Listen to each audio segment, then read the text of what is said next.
प्रधानं सर्वधर्माणां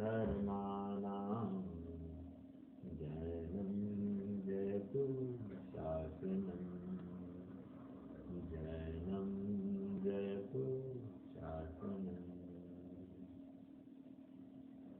मंगलमय मंगलकरण वीतराग विज्ञान नमो ताहि जाते भये अरहंतादिमान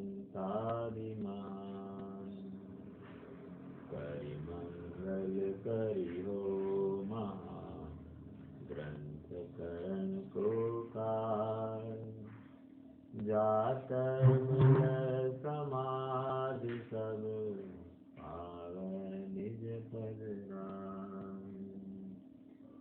बहुविधि मिथ्या गहन कही मलिन भयो निज भाव ताको होत अभाव है सहज रूप दर्शन।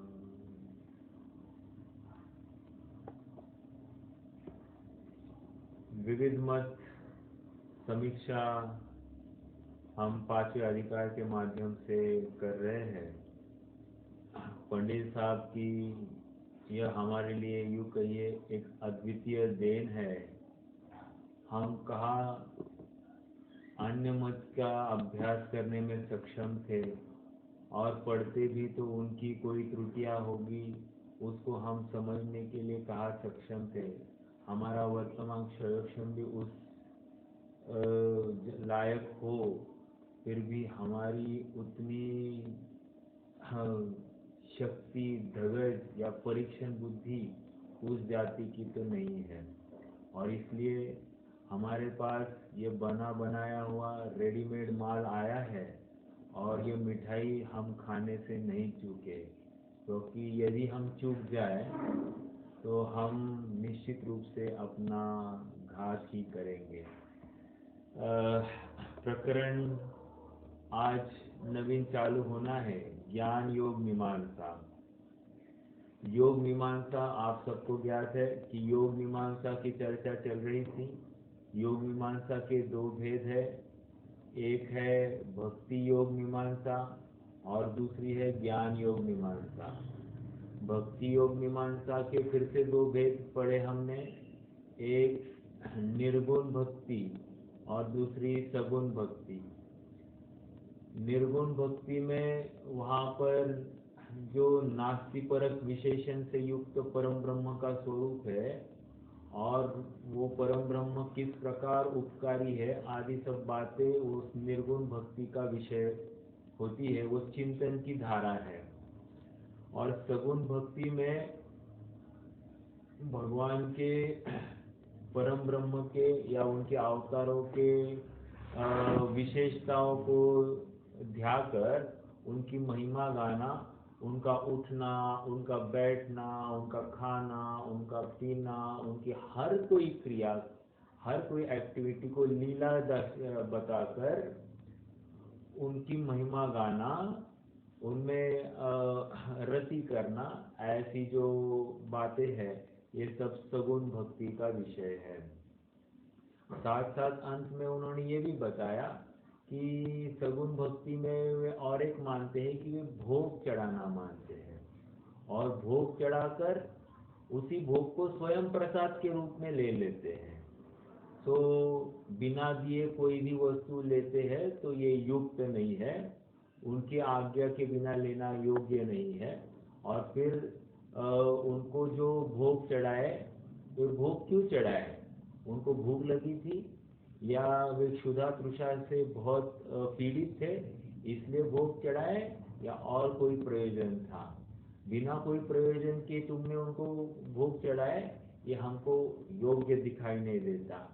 और फिर से उसी भोग को तुम खाते हो प्रसाद के नाम पर, ये भी हमको ठीक नहीं दिखता है। तो ऐसे अनेक अनेक तर्क और युक्तियों के माध्यम से ये पंडित साहब ने सिद्ध किया कि ये सगुण भक्ति भी जो करता है उसमें भी कोई विशेषता नहीं है, विरोधता ही भाषित होती है। आज अब ज्ञान योग मीमांसा, और एक बात है, ये निर्गुण भक्ति जो है, ये अपना पंडित साहब ने आगे चलकर जो व्यवहाराभासी का कथन किया है उससे मैच होगा। निर्गुण भक्ति का जो प्रकरण है वो 7वें अध्याय में जो व्यवहाराभासी की चर्चा करने वाले हैं पंडित साहब, उसके साथ थोड़ा बहुत कोरिलेट होता है। और अब ये जो ज्ञान योग मीमांसा की जो समीक्षा करने वाले हैं या उसका निराकरण करने वाले हैं, वो ऑलमोस्ट सिमिलर है अपने निश्चयाभासी से। अपना निश्चयाभासी मतलब यहाँ 7वें अध्याय में जो निश्चयाभासी का स्वरूप पंडित साहब खोलेंगे, उस निश्चयाभासी के साथ में ये मैच होने वाला है। तो आप थोड़ा सा उपयोग देकर पढ़ना और सुनना, तो इसको आपको विषय समझ में भी आएगा और अत्यंत इंटरेस्टिंग है। बस जरूरत है अपने रुचि की। रुचि नहीं है तो विषय किंचित मात्र भी समझ में नहीं आएगा। विद्यार्थी बनकर अपन सुनेंगे, पढ़ेंगे तो निश्चित लाभ होगा, ये मैं दावे के साथ कहता हूँ। चलिए थोड़ा सा पढ़ना प्रारंभ करते हैं। पृष्ठ क्रमांक 118 पर हूँ मैं। 118 पर ज्ञान योग मीमांसा। अब अन्य मत प्ररूपित ज्ञान योग से मोक्ष मार्ग का स्वरूप बतलाते हैं। मैंने कल भी बताया था, आज फिर से एक बार बता दूं, ये अभी भी जो प्रकरण चल रहा है ये अद्वैत ब्रह्म के अंतर्गत ही चल रहा है। अर्थात अद्वैत ब्रह्म अपने आप में बहुत वास्ट फील्ड है, और पहले अद्वैत ब्रह्म का विषय अगर हम थोड़ा सा ज्ञान करें तो सर्वव्यापी पने का खंडन, उसके सृष्टिकर्तावाद का निराकरण, फिर वस्तु स्वरूप के अनुसार सब अनादि निधन ही है वस्तुएं, ये सिद्ध किया। फिर अवतारवाद का खंडन हो गया। अवतारवाद के खंडन के बाद में योग मीमांसा, और योग मीमांसा में सगुण भक्ति और निर्गुण भक्ति का निराकरण हुआ। अब जाकर यहाँ पर ज्ञान योग मीमांसा यह प्रकरण चलने वाला है। मैं इसलिए बोल रहा हूँ क्योंकि ये फ्लो हमारे ज्ञान में होना चाहिए कि हम कहाँ से क्या क्या विषय उठ रहा है। नहीं तो क्या होता है कि पढ़ते जाते हैं, क्या बोल रहे कुछ समझ में नहीं आता, अभी अवतार बोल रहे, अभी ये बोल रहे, लेकिन ये सर्व अद्वैत ब्रह्म के अंतर्गत ही सब विषय है, ये हमको समझना चाहिए। तो भैया, हाँ बोलिए। सुनो ना, अभी भूख तेल लग रहे थे ना, चलो ठीक है, मुझे वो तो भगवान को भूख लगना हो गलत। फिर हम लोग ये समझो जो ये बोलते तिरियंस को समझो, गाय भी को हम लोग तिरियंस को ये गाय वगैरह को देते रोटी वगैरह, वो फिर हाँ तो उसको भगवान थोड़ी मानते, उसको परम ब्रह्म थोड़ी मानते हैं। देखो हाँ, यहाँ तो एक तो भगवान स्वरूप भी सिद्ध कर रहे हैं, और भगवान को भूख लगी ये भी बोलना, ये विरोधाभास है कह रहे। मतलब भगवान स्वयं दुखी है, वो औरों के दुखों का निराकरण क्या करेगा। वैसे तिर्यंचों की बात नहीं है। हाँ, यदि तिर्यंचों में भी उनमें 33 करोड़ देव है, ऐसी स्थापना करके उनको पूछते हैं, तो ये सरासर मिथ्यात्व है। भगवान को तिर्यंच बनने की जरूरत क्या पड़ी। जैसे उसमें आए ना 2-3 अवतार उनके तिर्यंच के आए हैं। नरसिंह अवतार आया, शुक्र अवतार आया, हंस अवतार आया। तो ये जो है ना, ये कहीं ना कहीं और एक है, कौन सा है बोला, मछली का है और कच्छप का है, राइट। तो कहने की बात इतनी है कि वहाँ तिर्यंच का आधार बनाया, उसने अवतार बनाया है, तो कोई वैल्यू दिखाई नहीं देती है। भगवान को तिर्यंच होना क्यों पड़ा, समझ में आया। और दूसरी बात यहाँ पर यह है कि हम तिर्यंचों को खिलाते तो वो एक जीव मात्र की स्थापना करने के हेतु, वो भी एक जीव है, उसको भी भूख लगती होगी, तो इस प्रकार से हम उनको खिलाते हैं। बाकी वहां पर उससे ज्यादा तिर्यंचों को खिलाने से हमारा कल्याण होगा, ये अगर कोई कल्पना है, या बहुत सारे ज्योतिष और भविष्यकार कहते हैं कि काले कुत्ते को खिलाओ, सफेद गाय को खिलाया करो, आदि आदि जो कुछ बोलते हैं, ये कहीं ना कहीं अपना प्रयोजन की सिद्धि के हेतु अपन करते। जैसे उससे हमारा कोई ग्रह पीड़ा होगी तो वो कम होगी, ऐसा वे कहते हैं, तो होता नहीं है। लेकिन उसके पीछे का मतितार्थ इतना है कि दान देने की भावना हमको भानी चाहिए, उसके ऊपर और कुछ नहीं है। ये जितने भी कार्य कराते हैं उसमें एक ही प्रयोजन है, दान देने की भावना। हमारे पास जो कुछ है उसमें से कुछ अन्य को देना, ये हमारी निरंतर वृत्ति होनी चाहिए। सबसे छीनने की वृत्ति ये अच्छी नहीं है। हमको देने के भाव निरंतर होते रहने चाहिए, ये वहां का प्रयोजन है। गायों को भी 33 करोड़ देव है, ऐसा क्यों कहना? इसमें इतना ही है कि गायों को जब वे यूजलेस हो जाती है, दूध देना बंद करती है, तो उनको कत्तल खाने आदि आदि चढ़ाने की जो रस्म चली, तो अनेक गायों को कत्लेआम चढ़ाया गया। तो वहां पर उनमें देवपने की स्थापना करके उनके संरक्षण के मूल हेतु हुआ होगा उसके पीछे, और कुछ नहीं। मतलब कहने की बात यह है कि हर किसी क्रिया के पीछे कोई ना कोई एक तात्कालिक प्रयोजन होगा, और वो आगे चलकर उसमें रस्म चल गई और उसको धर्म मान गए। जैसे पेड़ों को भी वो डोरा घुमाते हैं। अभी डोरा घुमाना मतलब क्या? अरे पेड़ों की रक्षण करना, ये मूल प्रयोजन होगा। तो उसमें भगवान की स्थापना कर दी तो अपने आप वो लोग उसका पेड़ों को काटने से परावृत्त हो जाएंगे। लेकिन आज क्या हुआ है? आज विपरीतता हो गई और उसको भगवान स्वरूप मानकर एक दिन के लिए उसको डोरा घुमाते हैं उसके पीछे। तो ये सब ये या नाग को पूजा करते हैं, ये सब वही बातें हैं। उनको मारने से बचाने के लिए और उनमें जीवत्व की स्थापना हो जाए, ये बिंदु वहां पर मुख्य होना चाहिए।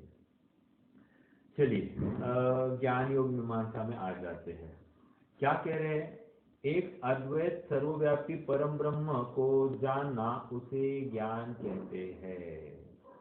समझ में आया? मतलब ज्ञान योग मीमांसा वाला जो जीव है वो क्या करता है? देखो, अद्वैत ब्रह्म के ही मानने वाले में 2-3 गुट है। एक भक्ति योग वाला है, एक निर्गुण भक्ति वाला है, और अब ये ज्ञान योग मीमांसा वाला है। तो ये मोक्ष मार्ग कैसे मान रहा है? मात्र एक परम ब्रह्म को जानूंगा तो मोक्ष मार्ग होगा, और वो पहले मात्र मैं भगवान की स्तुति आदि करूंगा तो मोक्ष मार्ग होगा। एक कहता है कि मैं मात्र उनका चिंतन करूंगा तो मोक्ष मार्ग होगा। तो ऐसे अलग अलग प्रकार से ये मोक्ष मार्ग की कल्पना कर रहे। अद्वैत ब्रह्म के ही उसमें ही अंतर्गत सब ग्रुप्स हो गए हैं। समझ में आया? और जिसको योग मीमांसा को लेकर ये और ब्रांचेस खड़ी हो गई है। हाँ जी, आपको प्रश्न होना चाहिए कि इसमें भी ऐसे ही है। अपने यहाँ पर जैसे श्वेतांबर है, 20 पंथ है, मंदिर है, आदि आदि आदि सब इतने सारे गुट है, ऐसे ही यहाँ पर है क्या? तो ऐसा नहीं है। वहाँ पर मुक्ति 3 प्रकार से मानी गई है, और कोई भी करो आप, ऑप्शन दिया है वहाँ पर। एक ज्ञान मार्ग है, एक भक्ति मार्ग है, और एक चारित्र मार्ग है। तो ऐसे 3 प्रकार से वहाँ पर मुक्ति की प्राप्ति होती है। तो अपनी चॉइस है कि कैसे करें।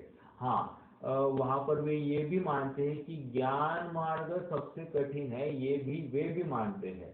तो और भक्ति मार्ग सबसे आसान है, और कुछ नहीं करना है, तल्लीन होना है, रम्मान होना है, अपने उस नाम स्मरण में रम्मान हो गए तो भी भक्ति हो गई, और उससे भी मोक्ष की प्राप्ति होती है, ऐसा वे मानते हैं। तो ये ज्ञान मार्ग की अपेक्षा कथन चल रहा है। और ये कबीर जो हुए, कबीर ये ज्ञान मार्गी थे, इन्होंने ज्ञान मार्ग का ही सब उनके दोहे भी है, वो पूरी ज्ञान की मुख्यता को लेकर ही कथन करने वाले थे। चलिए पढ़ते हैं।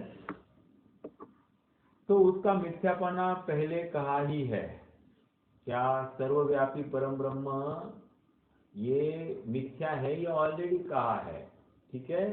लेकिन अब फिर क्या करना है, अब ये कह रहे हैं कि वो परम ब्रह्म को जानना मतलब क्या करना, अब वो प्रोसेस यहाँ पर बता रहे और उस प्रोसेस का भी खंडन किया जाएगा।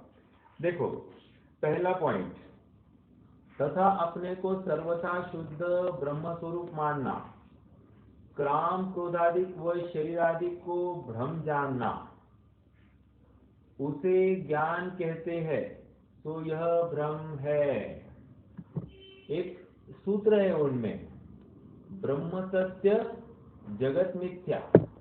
क्या कहा, ब्रह्म सत्य जगत मिथ्या, मतलब एक परम ब्रह्म को जानो, बाकी सबको मिथ्या मान लो। और इसको लेकर क्या है, मान लो ये शरीर है, ये शरीर क्या है, मिथ्या है। ये काम क्रोध रागादिक भाव हो रहे, ये क्या है, ये मिथ्या है। अरे मिथ्या है, ये साक्षात होते हुए दिखाई दे रहे हैं और इसको तुम मिथ्या मान रहे हो, तो कह रहे ये भ्रम है। ये ऐसा मानना भ्रम है। लेकिन वे क्या कह रहे हैं, एक्चुअली हमारे यहाँ पर क्या है कि राग द्वेष को अपना नहीं मानना या शरीर को अपना नहीं मानना, ये भ्रम है।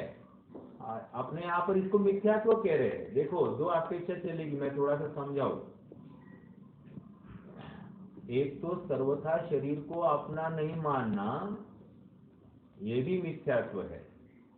और सर्वथा आत्मा को ही आत्मा ही मैं हूँ इतना ही मानना, शरीर आदि कुछ नहीं है, सर्वथा ऐसा ही मानना, ये भी मिथ्यात्व है।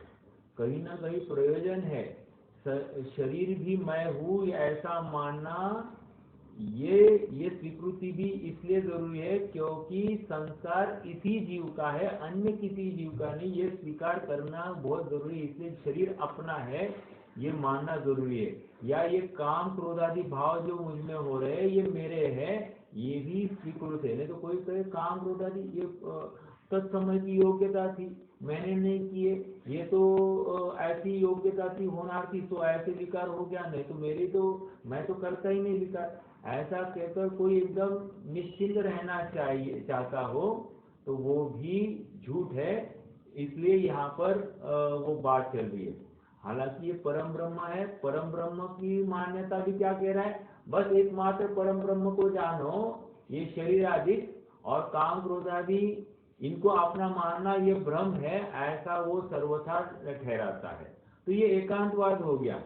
कह रहे अभी साक्षात तेरी वर्तमान में विकृत अवस्था है और तुम मात्र इनको भ्रम मान रहे हो, अर्थात इनकी कुछ हयाती ही नहीं है, ऐसा तुम मानते हो तो गलत है। समझ में आया। अब देखो आप शुद्ध है, देखो तुम्हें क्या करना था, तुम्हें द्रव्य अपेक्षा से मैं शुद्ध हूँ, लेकिन पर्याय में अभी भी अशुद्धता है ये मानकर शुद्ध स्वभाव का निर्णय करना था। तो तुमने किया नहीं, तुमने सर्वथा ही पर्याय को उड़ा ही डाल दिया। पर्याय को गौण मतलब उसका विचार गौण नहीं, उसका विचार ही नहीं किया, पर्याय को कुछ नहीं, मात्र मैं परम ब्रह्म हूँ, मैं शुद्ध हूँ, इतना तुम जान लो तो काम हो गया, यही मोक्ष है। ओके। देखो आप शुद्ध है तो मोक्ष का उपाय। अब पंडित साहब उसको प्रश्न कर रहे हैं, भैया तू शुद्ध है तो फिर मोक्ष का उपाय क्यों करता है। जैसे मुझे मालूम है कि मुझे 100 आउट ऑफ 100 मिलने वाले एग्जाम में, तो मैं पढ़ाई क्यों करूँ, वेरी वेरी लॉजिकल। तो वैसे यहाँ पर कह रहे कि मैं शुद्ध हूँ तो मैं मोक्ष का उपाय क्यों कर रहा हूँ, किस लिए करता है। आप शुद्ध ब्रह्म ठहरा तो कर्तव्य क्या रहा, कर्तव्य मतलब करने योग्य क्या बाकी है, तो स्वयं परम ब्रह्म है। तथा अपने को प्रत्यक्ष काम क्रोधादि, ये एक बात होगी। आप दूसरी बात कह रहे अपने को प्रत्यक्ष काम क्रोधादि होते देखे जाते हैं और शरीरादि का संयोग देखा जाता है, तो इनका अभाव होगा तब होगा। वर्तमान में इनका सद्भाव मानना भ्रम कैसे हुआ? अरे ये शरीर है, ये काम क्रोधादि हो रहे हैं और तुम कह रहे हो ये मैं नहीं हूँ, ये मेरे नहीं है, तो ये झूठी बात है। ये साक्षात होते हुए भी तुम उसको स्वीकार नहीं कर रहे, ये यही भ्रम है कह रहे। ओके, और इसलिए तुम्हारी जो मान्यता है कि एक परम ब्रह्म को जानना तो मोक्ष है, तो झूठी बात है। और दूसरा, फिर यदि तुम परम ब्रह्म हो तो फिर मोक्ष का उपाय क्यों कर रहे हो? तो इस पॉइंट को पकड़ा और अगला पॉइंट खड़ा हो गया है कि भाई तुम मोक्ष का उपाय क्यों कर रहे हो? तो वो कह रहा है हाँ हाँ हम भी वही कह रहे हैं, मोक्ष का उपाय करना भी भ्रम है, ऐसा वो अब बोलने लग गया है। देखो अभी सेकेंड पॉइंट पढ़ रहे हैं, पहला पॉइंट हो गया, दूसरा पॉइंट फिर कहते हैं मोक्ष का उपाय करना भी भ्रम है। ये कौन कह रहा है? ये परम ब्रह्म, बस एक परम ब्रह्म को जानना यही मोक्ष है। तो अब वो दूसरा कह रहा है कि कोई भी अवस्था होने दो ना, विकारी हो या निर्विकारी हो, उपाय करने की कोई जरूरत नहीं है। ये तो और इसलिए उपाय जैसा है वहां पर सुख ही है, ऐसा अब मानना कह रहे। मोक्ष का उपाय करना भी भ्रम है। जैसे वो उदाहरण दे रहा है, जैसे रस्सी तो रस्सी ही है, उसे सर्प जान रहा था सो भ्रम था। मतलब चलो पढ़ते ही है, भ्रम मिटने पर रस्सी ही है। उसी प्रकार आप तो ब्रह्म ही है, अपने को अशुद्ध जान रहा था तो भ्रम था, भ्रम मिटने पर ब्रह्म ही रहा। समझ में आया? मतलब अपने को मान लीजिए मनुष्य जान रहा था, श्रीपाल जान रहा था, XYZ जान रहा था, तो कह रहे मैं तो ब्रह्म ही था, और ब्रह्म था वो फिर भी स्वयं को श्रीपाल जान रहा था, तो ये भ्रम था। और भ्रम हट गया तो मैं ब्रह्म ही रहा, तो कुछ फर्क नहीं हुआ ना। तो कह रहे इसलिए उपाय करना कोई कार्यकारी नहीं है, ये उसका तर्क है। तो ऐसा कहना मिथ्या है। ये पंडित साहब आप चालू कर रहे हैं, तुम जो कह रहे हो ये योग्य नहीं है। यदि आप शुद्ध हो और उसे अशुद्ध जाने तो भ्रम है। क्या आप शुद्ध हो? मतलब यदि तुम स्वभाव से शुद्ध हो और वर्तमान में शुद्ध नहीं हो सकता, मैं अशुद्ध हूं, ऐसा कोई मानता है, तो वो तो भ्रम है। ओके, और अभी सेकंड पॉइंट, और आप काम क्रोधादि सहित अशुद्ध हो रहा है, पर्याय पर्याय, और आप काम क्रोधादि सहित अशुद्ध हो रहा है, उसे अशुद्ध जाने तो भ्रम कैसे होगा? शुद्ध जानने पर भ्रम होगा। और वर्तमान में तुम्हारी अशुद्ध पर्याय है, काम क्रोधादि तुम्हारे वर्त रहे हैं, तुम विषय कषाय में प्रवृत्ति कर रहे हो और फिर भी कह रहे हो कि मैं तो शुद्ध हूँ, मैं तो शुद्ध हूँ, पर जो कुछ हो रहा है वो तो बाहर हो रहा है, शरीर में हो रहा है, मुझ में कुछ नहीं हो रहा है, ऐसा मानकर वो कुछ भी उपाय नहीं कर रहा है। समझ में आया? तो कह रहे ये भ्रम है तुम्हारा। ये दूसरा बिंदु हो गया, क्योंकि उसको मोक्ष का उपाय ही फिर वो योग्य भाषित नहीं हो रहा है, और वो कह रहा है कि स्वैराचारी हो रहा है। अपना निश्चयाभासी भी तो ऐसे ही बैठा है, वो भी क्या कर रहा है, मैं शुद्ध हूँ, मैं बुद्ध हूँ, काम क्रोधादि मेरे नहीं है, शुद्ध पर्याय जब आनी है तो योग्यता होगी, उस समय बराबर आएगी और उस समय में जीव शुद्ध हो जाएगा। अभी तो मुझे कुछ नहीं करना है, जो हो रहा है मैं मात्र जान रहा हूँ, मैं ज्ञायक हूँ, इतना बोल के वो स्वैराचारी बुद्धि रखता है। और ये सेम टू सेम इसकी मान्यता इस ज्ञान योग मीमांसक जैसी ही है।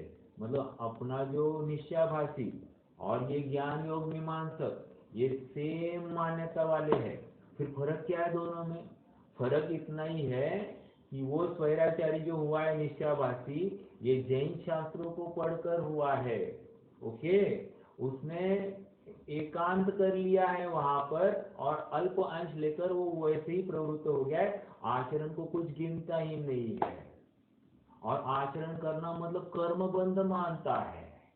शुभ भाव में प्रवृत्ति करना मतलब कर्म बंध मानता है, इसलिए अशुभ भाव में प्रवृत्त करता है और मैं शुद्ध हूँ ऐसा भ्रम पालता है, ये निश्चयाभासी। और यहाँ पर जो ज्ञान योग मीमांसक है, इसने उनके शास्त्र पढ़े हैं और उनके शास्त्र में जैसा कहा है वैसा अनुकरण करता है। तो इसकी तो गलती कम है, लेकिन अपने निश्चयाभासी की गलती ज्यादा है। समझ में आया? तो अगर आप कंपैरेटिवली विचार करोगे तो बंदा अपने आदमी को ज्यादा, अपना मतलब जो जैन शास्त्र पढ़कर विपरीत बात उठाता है, यथार्थ नहीं समझता है, उसको ज्यादा बंद होना और इसको कम, क्योंकि इसको गलत ही मार्ग मिला है। तो उसका ही श्रद्धानी होना वो वेरी जायज बात है कि वो वैसा ही श्रद्धान करेगा। लेकिन अपने यहाँ पर उसको माल तो बराबर मिला, लेकिन उसमें से माल उसने बराबर खाया नहीं, तो फिर गलती उसकी है। परीक्षण ठीक से नहीं किया तो गलती इसकी है। ठीक है, तो ये दूसरा बिंदु हो गया क्या कि मोक्ष का उपाय करना भ्रम है तो गलत है, क्योंकि उपाय करना जरूरी है। क्योंकि ये संसार अवस्था है ना, तो संसार अवस्था का अभाव करके मोक्ष है। संसारिनो मुक्ताश, संसार पूर्वक ही मोक्ष का उपाय, संसार के अभाव पूर्वक ही मोक्ष की प्राप्ति है। यही तो हम सिद्ध कर रहे हैं। और तुम तो कह रहे हैं कि कोई जरूरत ही नहीं मोक्ष के उपाय की, क्योंकि वो भ्रम है। बस मैं शुद्ध हूँ इतना जान लो, काम हो जाएगा तुम्हारा, ऐसा वो कह रहे हैं।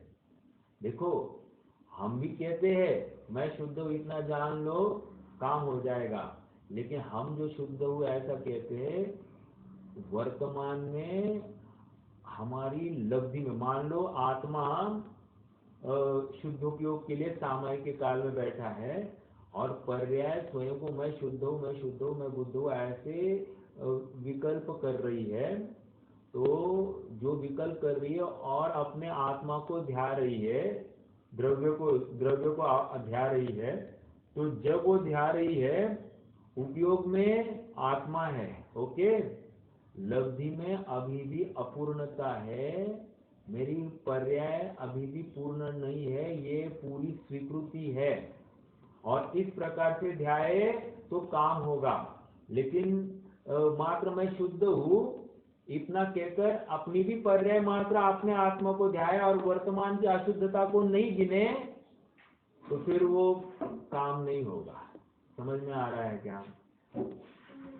इसमें और निश्चयाभासी में क्या फर्क है? अरे नहीं ना फर्क, वही तो बोल रहे हैं फर्क नहीं है। इसलिए तो फिर आगे चलकर आप 316वीं गाथा देखेंगे समय साथ की, वहां पर आचार्य देव ने ताड़ना दी है, ये भी सांख्य मत है, ये भी बौद्ध मत है, ऐसी मान्यता रखता है। शुद्ध मानता है और शिथिलाचारी हुआ है, तो ये सांख्य हो तुम, ऐसी बुद्धि सांख्य है। तो कहकर वे भी वहां पर उसी बात पे जोर दे रहे हैं कि तू निश्चयाभासी हुआ है। देखो, और ये निश्चयाभासी में और कई से देखो दो प्रकार के निश्चयाभासी गिनाएंगे। एक तो देखम देखी निश्चयाभासी और एक है प्रामाणिक निश्चयाभासी। दो, देखम देखी मतलब जिससे कोई ज्यादा प्रयोजन नहीं सुखी होने का या मुक्त होने का, उसको बिल्कुल नहीं है, बस शास्त्र पढ़े हैं और मैं शुद्ध हूँ मैं बुद्ध हूँ, हाँ ओके, ये ऐसा निश्चयाभासी है। और फिर शिथिल होके प्रवर्तता है, क्या खाना, कैसा उठना, कैसा बैठना, कुछ विवेक नहीं रखता है। ये कौन सा है? ये अविवेकी निश्चयाभासी है। और एक है विवेकी निश्चयाभासी। विवेकी निश्चयाभासी मतलब वो बुद्धि दिन भर चिंतन करता है, मैं शुद्ध हूँ मैं बुद्ध हूँ, हर क्रिया में वो शुद्ध बुद्ध की विचार करता है। ऐसा होते हुए भी वो वर्तमान अपनी स्वभाव की या पर्याय की हीनता को, कमी को स्वीकार ही नहीं करता है। तो ऐसा जो निश्चयाभासी है वो प्रामाणिक निश्चयाभासी। द्रव्यलिंगी क्या है? द्रव्य कोई भी ले लो ना, अरे हम भी नहीं रह सकते क्या? मान लीजिए हम चतुर्थ गुणस्थान की भूमिका को प्राप्त करने की, ये देखो जैसे आप निहाल भाई सोगानी के कुछ वचन हैं, वो कहते हैं कि किसको मुक्त होना है, पर्याय मुक्त होना चाहे तो हो जाए, मुझे तो मुक्त नहीं होना, ये कथन है उनका।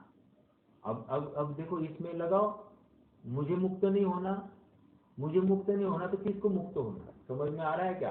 तो वहां अपेक्षा कथनचितपना है, वो द्रव्य सापेक्ष कथन कर रहे, द्रव्य तो शुद्ध है, द्रव्य को कुछ भी इच्छा नहीं है, और पर्याय को जरूरत होगी तो पर्याय मेरा ध्यान करे, मुझे पर्याय के ध्यान करने की जरूरत नहीं, ऐसे कथन मिलते हैं। हालांकि आप ही मुझे बताओ, पर्याय क्या द्रव्य से पृथक है क्या? वो आध्यात्म की एक विशेष टोन है कि वो पर्याय को भी अलग कर देता है, लेकिन सच बात तो द्रव्य बिना गुण हो नहीं, गुण बिना पर्याय नहीं, ये बात साक्षात है, क्योंकि हम बिना द्रव्य के पर्याय की कल्पना ही नहीं कर सकते। तो ये जो कथन आते हैं वो आध्यात्म की परम परिसीमा होती है कि वहां पर दृष्टि हटाने के लिए, द्रव्य दृष्टि करने के लिए पर्याय भी अपनी नहीं है, ये कहना पड़ता है। लेकिन कोई सर्वथाई पर्याय अपनी नहीं ऐसा माने तो एकांत कर बैठेगा और वो निश्चयाभास हो जाएगा। समझ में आ रहा है क्या? ये वर्तमान अपराध तुम्हारा ही है। इसलिए प्रवचन सार में 8वीं 9वीं 10वीं गाथा वो वही तो कह रहे हैं कि जो आत्मा शुभ से परिणमित है वो आत्मा ही शुभ है, जो अशुभ से परिणमित है वो अशुभ ही है, और जो शुद्ध से परिणमित है वो अशुद्ध, वो शुद्ध ही है। समझ में आ रहा है? अगर ये विवक्षाएं नहीं समझेंगे हम जिनागम की तो एकांत कर बैठेगा। और अनेक अनेक प्रकार की विवक्षा है, जैसे मैंने बताया था, अभी मैं द्रव्य संग्रह की कक्षा ले रहा था, वहां पर भी एक बात आई, क्या जो शुद्ध देखे आत्म को जो शुद्धता को प्राप्त हो, अविशुद्ध देखे आत्म को अविशुद्धता को प्राप्त हो। तो वहां पर भी शुद्ध देखे आत्म को कहकर क्या समझना, द्रव्य दृष्टि से मैं शुद्ध हूं और इसलिए पर्याय अगर द्रव्य का आश्रय करे तो पर्याय में भी वो शुद्धता प्रकट हो जाएगी, एक। और जो अशुद्ध देखता है आत्म को तो अशुद्धता को प्राप्त हो, मतलब जो पर्याय स्वयं को अशुद्ध ही देख रही है, मैं अशुद्ध हूँ, मैं कुछ कर ही नहीं सकती, मैं पामर हूँ, ऐसी वो पर्याय मान रही है, अपने स्वभाव का सामर्थ्य ही स्वीकार करने के लिए तैयार नहीं है, वो तो अशुद्धता को प्राप्त होने वाली। या फिर कोई पर्याय, मैं कामी हूँ, मैं क्रोधी हूँ, मैं क्रोध करने वाला हूँ, क्रोध करता हूँ तो कार्य होता है, ये ऐसा जो मानता है उसने भी स्वयं को अशुद्ध देखा है, तो वो अशुद्धता को प्राप्त होने ही वाला है। समझ में आया? तो वो एक बात हो गई। फिर प्रवचन सार की 189 नंबर की गाथा, वहां पर तो कह दिया कि शुद्ध निश्चय में से, आप देखना उस गाथा को, शुद्ध निश्चय में से आज रागादि का कर्ता आत्मा ही है। क्या कहा वहां पर? शुद्ध निश्चय से रागादि का कर्ता आत्मा ही है। अब ये देखो, हमने तो नए समझे कि नहीं, मुझे बताओ, रागादि का कर्ता आत्मा ये कौन से नए से हमने पढ़ा है?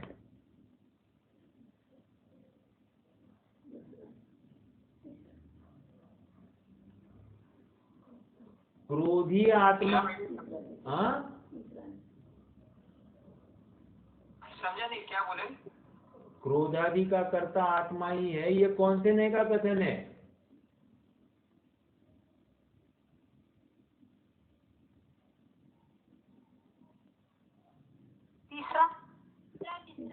तीसरा ने, और अभेद से अशुद्ध निश्चय ने पांचवा ने, राइट।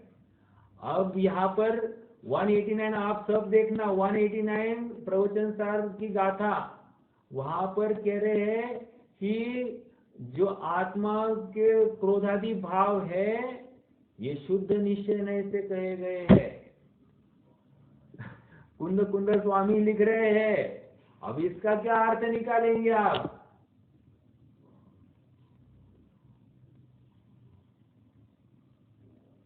तो हमारे पास कोई ऑप्शन नहीं है। फिर इसमें ऑप्शन ये निकलता है कि आचार्य देव के सामने जो शिष्य बैठा है वो अपनी वर्तमान अल्प पर्याय को या राग वाली पर्याय को गिन ही नहीं रहा है। वो कह रहा है कि ये रागादि पर्याय मैं हुई नहीं, मैं तो शुद्ध हूँ, मैं बुद्ध हूँ, ऐसा मानकर वो स्वच्छंद होना चाह रहा है। अर्थात वो उसको ध्रुव का अवलंबन हो नहीं रहा है। क्यों? क्योंकि वर्तमान विकारी पर्याय को वो गिन ही नहीं रहा है। तो फिर इसलिए शुद्ध निश्चय नहीं से कहकर वो पर्याय भी तुम्हारी ही है, ये स्वीकृति करा रहे हैं। और शुद्ध का अर्थ क्या होता है? पर से भिन्न और अपने से अभिन्न। समझ में आया? शुद्ध का अर्थ क्या है? निश्चय का अर्थ पर से भिन्न और अपने से अभिन्न। तो यहाँ पर रागादि भाव पर से हुए नहीं है, अपने में ही हुए हैं, इसलिए उसको शुद्ध निश्चय में से आत्मा के कहा जा रहा है। 189 नंबर की गाथा है, ये विशेष विवक्षा है, हमको सबको मालूम चाहिए ये विवक्षा। अब वैसे अपन ने नए चक्र में देखी है, आपको कितने जनों को याद है मुझे मालूम नहीं, लेकिन जो नए चक्र की कक्षा में थे हमने इसके ऊपर चर्चा की हुई है। चलिए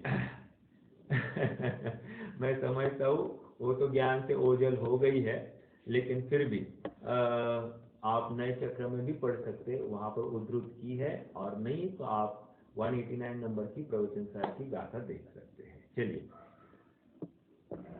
2 बिंदु हो गए, अब तीसरा बिंदु किसकी बात चल रही है? ज्ञान योग मीमांसा।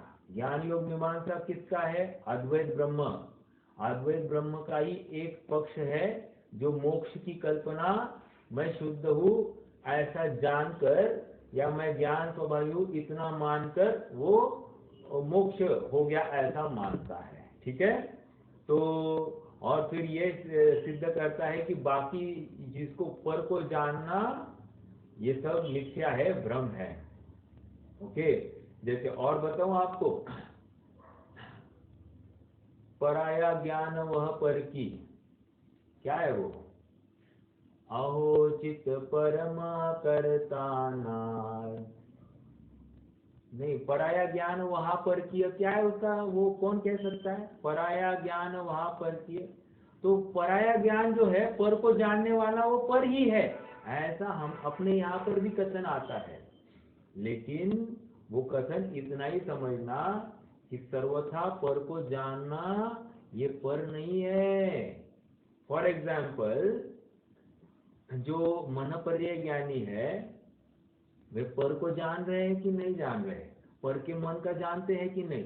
तो पराया ज्ञान है कि नहीं? उस समय में वो ज्ञान वे सम्यक दृष्टि है, मिथ्या दृष्टि है? सम्यक दृष्टि है कि नहीं? और वो ज्ञान सम्यक ज्ञान है या मिथ्या ज्ञान है? सम्यक ज्ञान है। ऐसा कैसे? पराया पर को जान रहा है फिर भी वो सम्यक ज्ञान कैसे? अरे यहाँ पर अर्थ इतना ही समझना कि पर को जानते हुए भी पर को लेकर राग द्वेष नहीं होना, इसलिए वो सम्यक ज्ञान। और पर स्व को जान, स्व संबंधी विकल्प करता हो और ऐसा होते हुए भी राग द्वेष पाए जा रहे हैं, तो फिर वो ज्ञान भी मिथ्या ज्ञान, ये पर्टिकुलर अपेक्षा है। इसलिए केवल ज्ञान तो 3 लोग 3 काल को जान रहा है, पर को ही जान रहा है। परिभाषा ऐसे करे, जो ज्ञान 3 लोग 3 काल को युगपथ जाने, उसको केवल ज्ञान कह रहे हैं। अच्छा, तो अरे स्व को भी तो जान रहा है ना उस समय में, but what ever it is, यहाँ पर तो पर को जानने वाले ज्ञान को सम्यक ज्ञान कहा कि नहीं कहा? बिल्कुल कहा है। तो इसका मतलब हमको घबराना नहीं चाहिए कि पर को जाना तो मिथ्यात्व और स्व को जाना तो सम्यक्त्व, ऐसा नहीं। ऐसा भी हो सकता है कि स्व के बारे में विकल्प करता हो लेकिन राग द्वेष पाए जा रहे हैं, तो ये मिथ्या दृष्टि हो सकता है। और ऐसा हो सकता है कि पर को जान रहा है और पर को जानते हुए भी इसका सम्यक्त्व और सम्यक ज्ञान दोनों बरकरार है। तो हमको हर अपेक्षा समझना, पर को जानने से मिथ्यात्व नहीं होता। पर को जानकर उसमें राग द्वेष, इष्ट अनिष्ट कल्पना जो होती है उसको लेकर मिथ्यात्व है, और वही ज्ञान फिर मिथ्या ज्ञान कहलाता है। ये बहुत जरूरी बात है। पर को जानने का निषेध नहीं है, पर को जानकर उसमें इष्ट अनिष्ट कल्पना करने को मिथ्या ज्ञान कहा है। समझ में आया? ये बहुत बड़ा है, हम चौथे अध्याय में भी हमने इसकी चर्चा की है।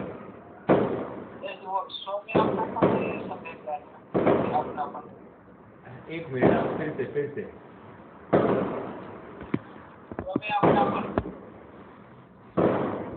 स्व में अपनापन। हाँ, देखिए एक मिनट, यहाँ पर जरा पटाखे बज रहे हैं तो मुझे ज्यादा जोर लगाना पड़ रहा है।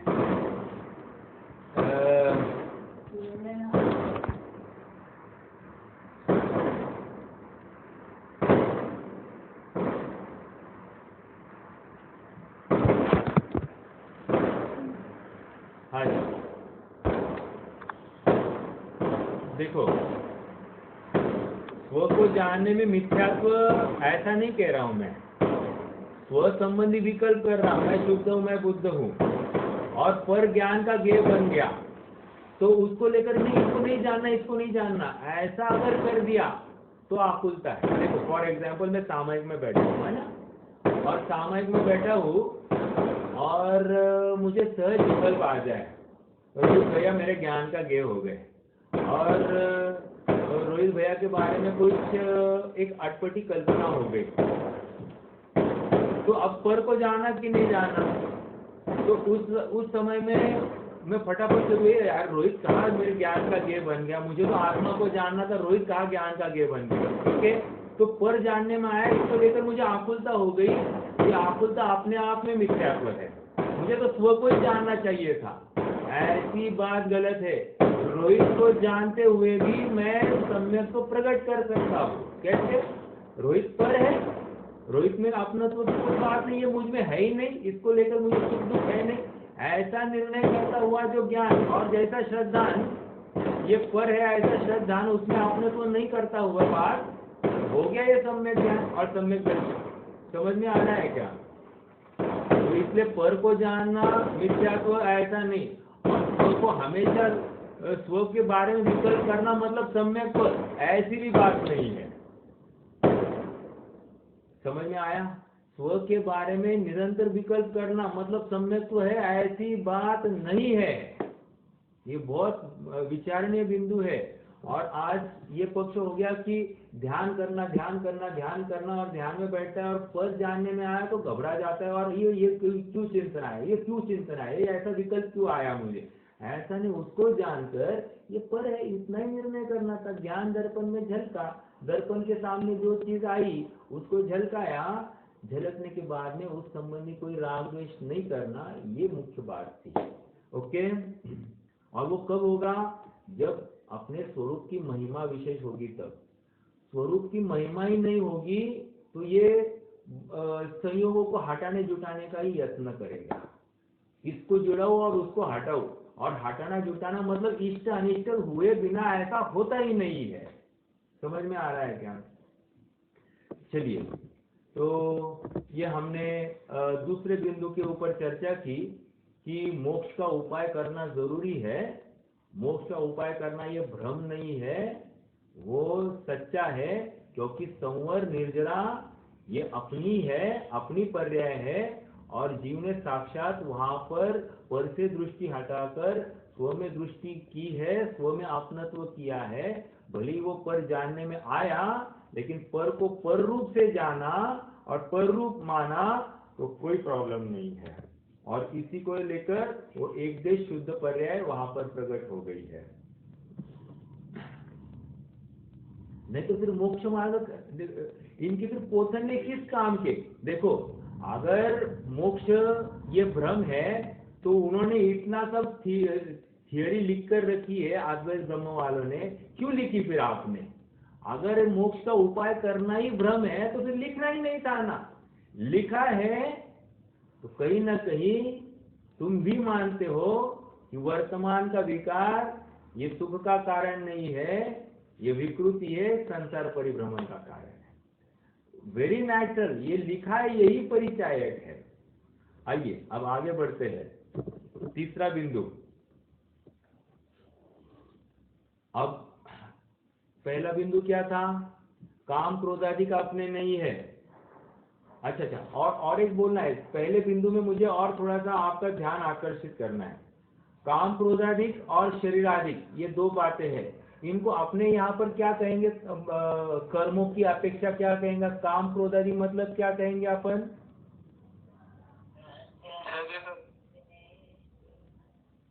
काम क्रोधाधिक, काम क्रोधादि मतलब भाव कर्म, भाव कर्म। और शरीर आदि मतलब, शरीर आदि मतलब नौ कर्म। अब नौ कर्म कहा है तो नौ कर्म के साथ साथ द्रव्य कर्म समझना। ओके, देखो अन्यमति जो है ना, वे नौ कर्म को ही देखते हैं, वे द्रव्य कर्म उनके पास में ही शब्द नहीं है। अपने यहाँ पर तीन शब्द है, द्रव्य कर्म, नौ कर्म, भाव कर्म। जो नौ कर्म है ना, वो नौ कर्म क्यों है? वो द्रव्य कर्म की वजह से ही है। द्रव्य कर्म के उदय में ही हमको शरीर आदि सब संयोग मिलते हैं, जिसको हम नौ कर्म कहते हैं। तो समझने की बात, यहाँ पर शरीर आदि को नौ कर्म कहना। और एक बात, पुग्गल कम पदे से ठिदम च कम जान पर समयम, कहाँ की बात है, कोई बता सकता है क्या? समय सारखी छठवी, जो आत्मा के प्रदेश में रहते हैं उसको समय, और जो पुस्तक की, हाँ बराबर है, आप मेरे, लेकिन छठवीं गाथा नहीं है वो, समय सारखी है लेकिन छठवीं नहीं है, दूसरी या चौथी है, दूसरी या चौथी है। चलो दूसरी गाथा है, दूसरी। जो जो पुग्गल कम पदे से ठिदम से कम जान पर समय, तो वहां पर पुद्गल कम पदे से ठिदम मतलब जो पुद्गल कर्म प्रदेश में स्थित है उसको पर समय जानना। तो इसका अर्थ क्या लेंगे? पुद्गल कर्म प्रदेश में स्थित मतलब क्या, कोई बता सकता है? द्रव्य कर्म और भाव कर्म में जो स्थित है। द्रव्य कर्म और भाव कर्म में जो स्थित है, अरहंत भगवान द्रव्य कर्म में स्थित है, तो वे पर समय है।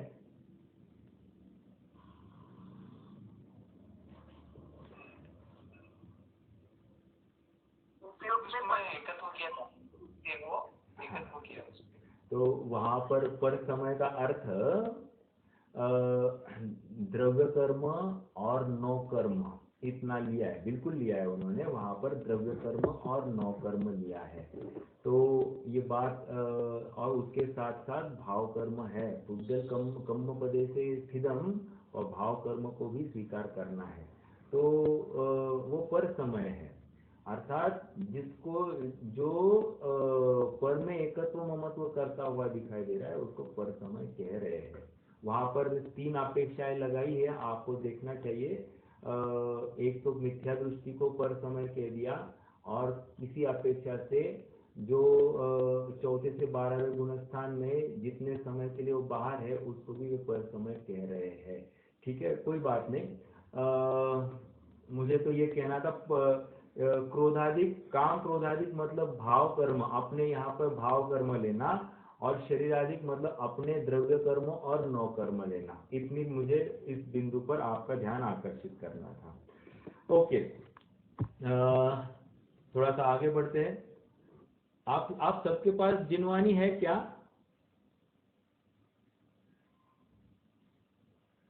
अगर नहीं है तो आप एटलीस्ट नोट कीजिए, नोट कीजिए। देखो पेज नंबर 197 एंड 198, ये सेम प्रकरण वहां पर है। जस्ट एक मिनट आपके रेफरेंस के लिए मैं जस्ट यहाँ से पढ़ देता हूँ। 7वां अधिकार ही है, नहीं, इस प्रकार जो रागादिक होते हुए आत्मा को उनसे रहित मानते हैं उन्हें मिथ्या दृष्टि जानना। ये प्रकरण समझ में आया क्या? यहाँ पर देखो, काम क्रोधादिक और शरीरादिक को भ्रम जानना उसे ज्ञान कहते हैं, सो यह भ्रम है। और सेम बात यहाँ पर है। इस प्रकार जो रागादिक, एकदम लास्ट पॉइंट है, मैं आपको शेयर करूँ क्या स्क्रीन? एक मिनट। हाँ,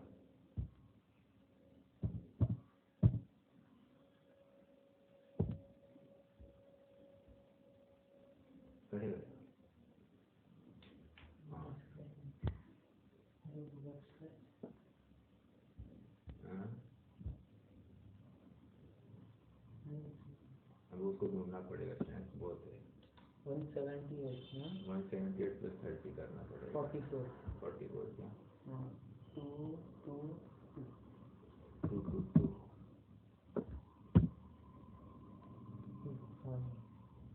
197 चाहिए।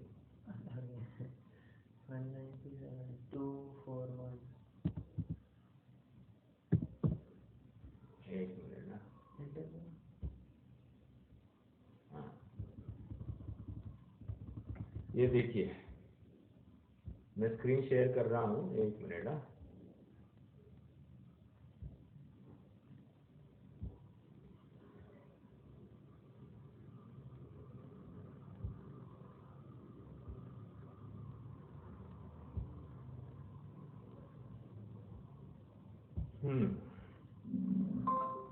ये स्क्रीन दिख रही है आपको? ये देखिए इस प्रकार मेरा कर्सर दिखाई दे रहा है ना, कर्सर इस प्रकार जो रागादिक होते हुए आत्मा को उनसे रहित मानते हैं, उन्हें मिथ्या दृष्टि जानना। मतलब रागादिक तो है लेकिन वो आत्मा से रहित, आत्मा में है ही नहीं, ऐसा वो सर्वथा नहीं मान रहा है, वो मिथ्या दृष्टि है। क्या इसका अर्थ है? अरे आत्मा में उत्पन्न हुए और फिर भी उसको स्वीकार नहीं कर रहा है। अगले पेज पर देखिए फिर से, तथा कर्म नो कर्म संबंध होते हुए आत्मा को निर्बंध मानते हैं, तो इनका बंधन प्रत्यक्ष देखा जाता है। फिर से यहाँ पर कर्म नो कर्म संबंध होते हुए आत्मा को निर्बंध मानते हैं। अब यहाँ पर ये निश्चयाभास है, ये इस प्रकार का चिंतन कर रहा है। सेम टू सेम यहाँ पर भी वही कह रहे हैं। आपको ये बिंदु पकड़ में आया?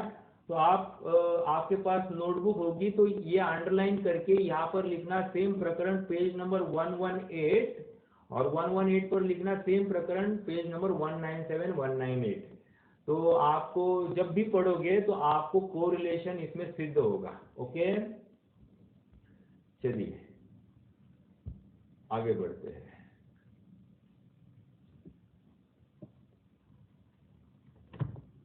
हाँ, अब अगला बिंदु पढ़ना है। तथा तू कहेगा यह काम क्रोधादि तो मन के धर्म है, ब्रह्म न्यारा है। ये थोड़ा सा प्रकरण बहुत ही इंपॉर्टेंट है, उपयोग देना चाहिए। हाँ, उपयोग देना दोगे तो ही विषय समझ में आएगा, नहीं तो विषय नहीं समझ में आएगा। बट अगर विषय समझना है तो जितना अपना निश्चयाभास है ना, निश्चयाभास और ये एकदम सेम है, कुछ भी फर्क नहीं है। और इसलिए कोई एक थोड़ा सा परीक्षक बुद्धि कम होगी तो कोई उनके अध्यात्म को पढ़े और अपना अध्यात्म पढ़े तो उसको कुछ भी फर्क नहीं दिखाई देगा। सेम टू सेम, वे भी मुक्त होना मानते, वे ये भी मुक्त होना मानते, ये भी अपने आत्मा को ऐसे ही चिंतन कर रहे हैं, वो भी ऐसे ही चिंतन कर रहे हैं, कुछ भी फर्क दिखाई नहीं देता है। तो उसको ऐसे लगता है कि अरे हम दोनों एक ही है। समझ में आया? लेकिन एक नहीं है, ये उतनी ही सच्ची बात है। तथा तू कहेगा कि काम क्रोधादि तो मन के धर्म है, ब्रह्म न्यारा है। दो बिंदु हो गए। आपकी नोटबुक होगी तो वहां पर मन का धर्म अलग लिखना और ब्रह्म न्यारा है ऐसा अलग वहां पर मेंशन करना। ओके, ए और बी ऐसा आप नोट कर सकते। अब एक ही चर्चा चल रही है, क्या मन का धर्म माने तो क्या प्रॉब्लम है? क्या ये काम क्रोधादि जो हुए हैं ना, वो मन ने किए हैं? क्या कह रहा है वो समझ में आया? क्या काम क्रोधादि जो किए वो मन ने किए, हमने नहीं किए, मन ने किए, मन ने किए। जैसे मान लीजिए कि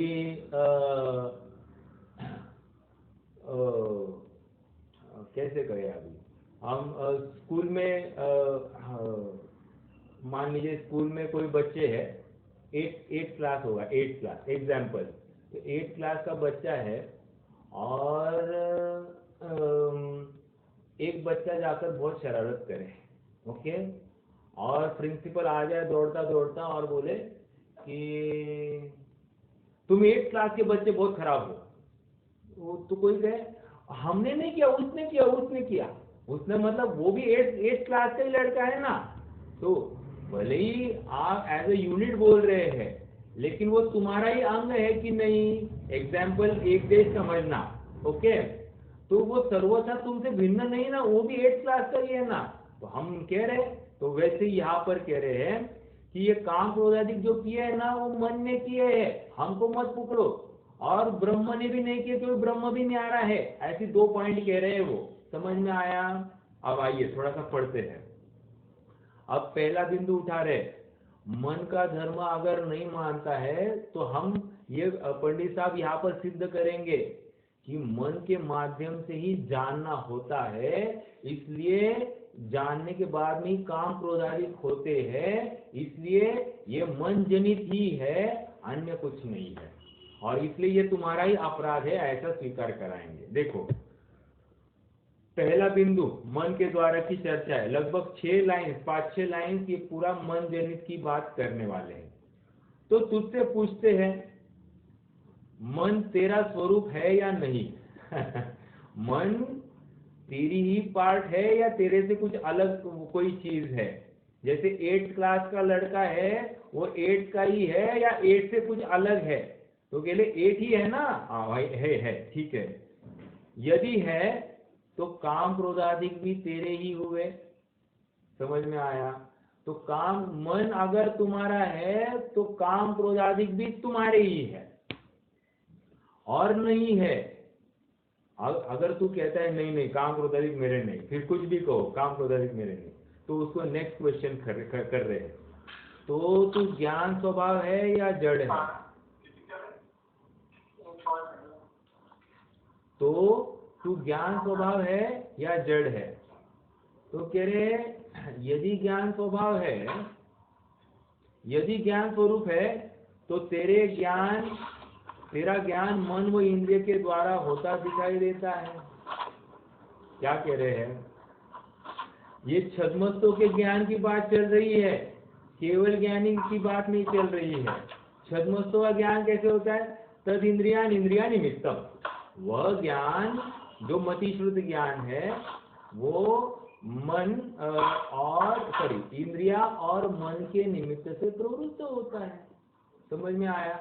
तो कह रहे ये तो तद इंद्रिया इंद्रिया निमित्तम। तो क्या कह रहे?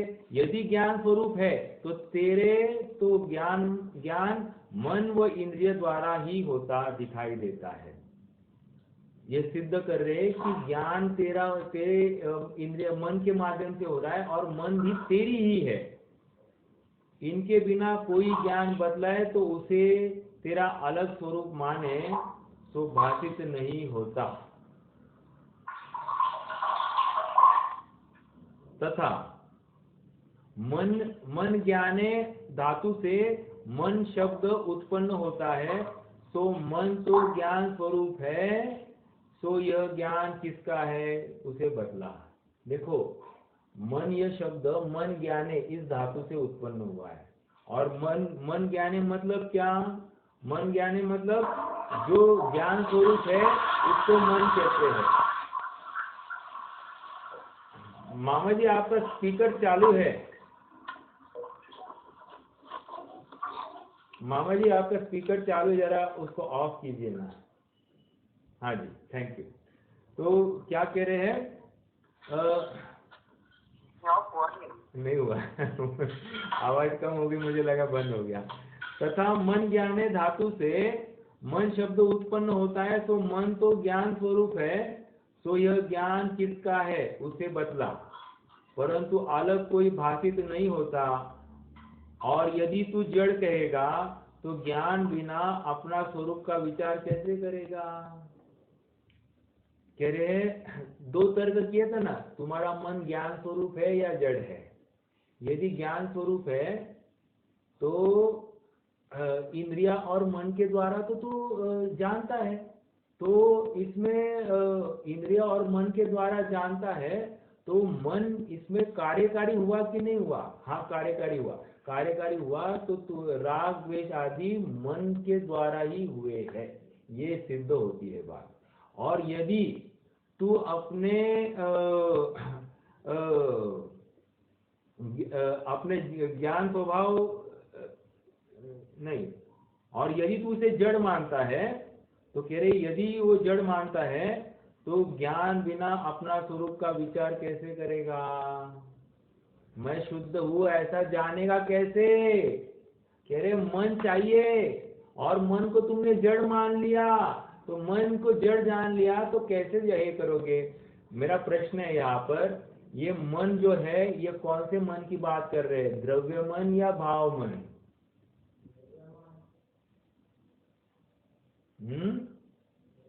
नो, हाँ, भाव मन की चर्चा है। समझ में आया? मन ज्ञाने कहकर यहाँ पर मन भाव मन लेना है, और भाव मन से वो जानने की इसकी सामर्थ्य है। हालांकि द्रव्य मन वहां पर निमित्त होगा, बट यहाँ पर भाव मन की चर्चा चल रही है, क्योंकि विचार किससे करेगा? भाव मन के माध्यम से करेगा। ओके, यह तो बनता नहीं है। ये पहला प्रकरण हो गया। कौन सा? काम क्रोध आदि भाव मन के धर्म है, ठीक है। तो कह रहे हैं मन के धर्म है, और मन तुम आत्मा से अलग नहीं है, इसलिए मन आत्मा से अलग नहीं है, इसका मतलब आत्मा ने ही विकार किए हैं, ये सिद्ध होती है बात। इन्होंने इस पूरे 6 लाइन का मूल क्रक्स क्या है? मन आत्मा का ही अंग है। मन मतलब भाव मन, अर्थात क्षयोक्षम, अपनी भाषा में क्षयोक्षम, ये आत्मा का ही अंग है, और आत्मा ने ही विकार किए, ये सिद्ध होता है। ओके, दूसरा किसी ने नहीं किया है। तो ये बात हो गई। अब दूसरा कह रहे ब्रह्म तो न्यारा है। क्या कह रहे हैं? ब्रह्म न्यारा है। अब उसकी चर्चा करने वाले, मतलब ब्रह्म न्यारा है मतलब ब्रह्म ने भी काम क्रोध आदि नहीं किए हैं।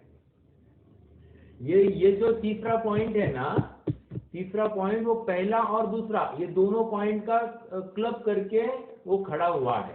पहले पॉइंट में देखो काम क्रोध आदि का और शरीर आदि को ब्रह्म कहता था, तो काम क्रोध आदि मतलब वो मन के माध्यम से होते थे, और दूसरा मोक्ष का उपाय वो ब्रह्म की बात कर रहे थे, तो वो मैं स्वयं ब्रह्म हूँ तो उसको मोक्ष का उपाय करने की जरूरत नहीं, ऐसा वो कह रहे थे। तो ब्रह्म भी न्यारा है, इसलिए वो भी काम क्रोध आदि भाव करेगा नहीं, ऐसा वो कहना चाह रहा है। तो अब पंडित साहब कहेंगे ब्रह्म न्यारा नहीं मतलब क्या, और ये प्रश्न को उठाएंगे, उसको सिद्ध करेंगे कि ये विकार इसके माध्यम से हुए। ब्रह्म मतलब अब यहाँ पर हमको अपनी तरफ से लगाना है, तो हमारा शुद्ध आत्मा भले ही वो त्रिकाली ध्रुव हम कहते हैं, लेकिन अभी वो विकार को प्राप्त हो गया है, ऐसा वो स्वीकार कराएंगे। देखो पढ़ते हैं आप। ब्रह्म न्यारा है तो यह वह न्यारा ब्रह्म तू ही है या और है? ब्रह्म न्यारा है तो वो ब्रह्म कौन है? तू है या कोई दूसरी व्यक्ति है? यदि तू कहे यदि तू ही है तो तेरे मैं ब्रह्म हूं ऐसा मानने वाला जो ज्ञान है वह तो मन स्वरूप ही है। समझ में आया? यदि तू कहे कि मैं ही ब्रह्म हूं, तो तुम्हारा जो चिंतन चलता है, विचार चलता है कि मैं ही ब्रह्म हूँ ब्रह्म हूँ ब्रह्म हूँ, ऐसा जो चिंतन धारा चलती है वो मन स्वरूप मन के द्वारा ही होती है। और इसका मतलब क्या? तुम्हारा ज्ञान मन स्वरूप है, अर्थात तुम्हारा ही भाव श्रुत ज्ञान, भाव मन तुम्हारा ही है, ये सिद्ध होता है। मन से अलग नहीं है, और अपनत्व मानना तो अपने में ही होता है। अपनत्व किसमें मानोगे? अपने में ही मानोगे, पराय में थोड़ी अपनत्व करते हैं। जिसे न्यारा जाने उसमें अपनत्व नहीं माना जाता। तो मन से न्यारा ब्रह्म है, तो मन रूप ज्ञान ब्रह्म में अपनत्व किस लिए मानता है? फिर से ना, मन अलग नहीं है, और अपनत्व मानना तो अपने में ही होता है। जिनसे न्यारा जाने उसमें अपनत्व नहीं माना जाता। सो मन से न्यारा ब्रह्म है, तो मन रूप ज्ञान ब्रह्म में अपनत्व किस लिए मानता है? दूसरा पॉइंट खड़ा हुआ। एक तो क्या कहा था, ब्रह्म मैं हूं या अलग है। यदि मैं हूं तो मैं ब्रह्म हूं, ऐसा किसने विचार किया? वो कह रहे मन द्वारा ही विचार हुआ। और मन ये ज्ञान जो है ये मन द्वारा हुआ, और मन तो स्वयं का ही अंग हुआ, तो भिन्न नहीं हुआ। तो इसका मतलब ये विचार तुमने स्वयं नहीं किया है, अर्थात काम क्रोध आदि भी तुम नहीं किए, ये सिद्ध होता है। आगे क्या है, यदि तुम कहते हो कि मन भिन्न है, ब्रह्म भिन्न है, तो मन से न्यारा ब्रह्म है। अब ये दूसरा बिंदु, मन से न्यारा ब्रह्म है, तो मन रूप ज्ञान ब्रह्म में अपनत्व किस लिए करता है? क्योंकि अलग अलग एंटिटी है ना, मन अलग चीज है और ब्रह्म अलग अलग चीज है, तो इसका कोई संबंध ही नहीं है, तो फिर ये इसमें प्रवृत्ति क्यों करता है मन, ये पूछ रहे हैं। यदि ब्रह्म और ही है, तो तू ब्रह्म में अपनत्व किस लिए मानता है? वो अलग है तो उसका क्या? देखो बाजू वाले घर है तो उसका मुझे क्या लेना, उसमें मेरे नोक झोंक करने का कारण क्या दिखाई देता है? कोई कारण नहीं है। समझ में आया? तो वैसे ही वो और है ना, उनका अपने से कोई लेना देना नहीं है। तो उसी न्याय से यहाँ पर ब्रह्म अलग होगा और मन अलग है, तो फिर मैं ब्रह्म हूँ ऐसा तू ये मन क्यों कह रहा है? ऐसा विचार भी नहीं करना चाहिए। तो तुम्हारा ऐसा सोचना भी गलत है। इसका मतलब ब्रह्म मन ये आत्मा से भिन्न नहीं है, एक ही है। और इसका मतलब काम क्रोध आदि भी इन्होंने ही किए हैं। ओके, ये इसके माध्यम से इतना ही कहना चाह रहा था वो व्यक्ति कि ये किसी और ने काम किया है और उसका खंडन यहाँ पर करके जा रहे हैं। तो किसी और ने नहीं, थर्ड पार्टी का काम नहीं है, तुमने ही काम किया है। देखो मान लीजिए, फिर से एक एग्जाम्पल, वही एग्जाम्पल थोड़े से अलग रूप में दे रहा हूँ। मान लीजिए कोई गुरुकुल है और गुरुकुल का एक बच्चा बाहर जाकर कुछ चोरी करता है, एग्जाम्पल चोरी करता है, तो उसकी चोरी पकड़ी जाती है और वो बाहर वाला व्यक्ति उस लड़के को पकड़कर गुरुकुल के स्टाफ के पास में आया और तुम्हारे बच्चे बहुत चोर है। तो वो कहते हमारे बच्चे चोर नहीं है, वो तो उसने किया है काम। उसने, अरे वो उसने किया मतलब वो भी तुम्हारे गुरुकुल का ही है ना, इसका मतलब वो चोर है, ऐसा वो अंग सिद्ध होता है। ऐसी बात यहाँ पर कह रहे हैं, मतलब उनका कर्तृत्व छोड़ा नहीं जा सकता है। ओके, इतना ही यहाँ पर समझा रहे हैं। इसलिए भ्रम छोड़कर, अब कंक्लूजन दे रहे हैं पंडित साहब, कंक्लूजन जरा अच्छे से पढ़ेंगे। इसलिए भ्रम छोड़कर ऐसा जान कि जिस प्रकार स्पर्शन आदि इंद्रिया तो शरीर का स्वरूप है सो जड़ है। क्या कहा? स्पर्शन मतलब ये 5 इंद्रिया जो है ये शरीर का स्वरूप है, सो जड़ है। उसके द्वारा जो जानपना होता है तो आत्मा का स्वरूप है। लेकिन इंद्रियों के माध्यम से जो जाननपना होता है वो तो अपने आत्मा का स्वरूप है। ठीक है, मतलब मान लीजिए मैंने रस को चखा, इंद्रिया के माध्यम से चखा, लेकिन ज्ञान ने उस रस का ज्ञान किया, ये कह रहे हैं। तो वो आत्मा का स्वरूप है, वो बाहरी द्रव्य का नहीं। जैसे मैंने कोई लड्डू खाया, लड्डू वो रसना इंद्रिया पर पड़ी और रसना के माध्यम से जो ज्ञान हुआ, वो मीठेपन का जो ज्ञान हुआ, वो ज्ञान मेरा अपना है, वो लड्डू का ज्ञान नहीं है। समझ में आ रहा है क्या? ये कह रहे हो। उसके द्वारा जो जानपना होता है तो आत्मा का स्वरूप है। उसी प्रकार मन भी सूक्ष्म परमाणुओं का पुंज है, वह शरीर का अंग है। उसके द्वारा जानपना होता है, वह काम क्रोधादि भाव होते हैं, तो सर्व आत्मा का स्वरूप जानना। समझ में आया? देखो समयसार की 31वीं गाथा में वहां पर क्या कहा, निश्चय भक्ति की बात आई ना वहां पर, और वहां पर निश्चय भक्ति की बात कहकर वे इंद्रिया और इंद्रिया और मन के से वे भिन्न है, वहां पर सिद्ध करने की कोशिश की है। ओके, वे अस्थिपरक बात थी। यहाँ पर क्या है, इंद्रिया और मन इसी जीव के है, ये सिद्ध कर रहे हैं। आप समझ रहे हैं, एक जगह पर वहां पर कह रहे वो भिन्न है, और यहाँ पर कह रहे हैं ये अभिन्न है आत्मा से। प्रयोजन समझ में आया?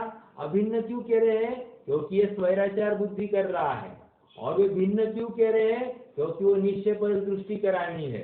ये दोनों का प्रयोजन समझना, नहीं तो फिर गड़बड़ा जाओगे आप। ओके, चलिए आज तो अपना समय भी हो गया, ये तीसरा पॉइंट हो गया। आप इसको कम से कम 5 बार पढ़ना, ये पेज को, ये अभी जो 3 बिंदु पढ़े हैं ये 5 बार पढ़ोगे तो थोड़ा सा कह रहा हूँ, थोड़ा सा आपको समझ में आएगा। ओके, और कोई प्रश्न है आप मुझे पूछ सकते हैं, कोई बात नहीं है। हाँ बोलिए।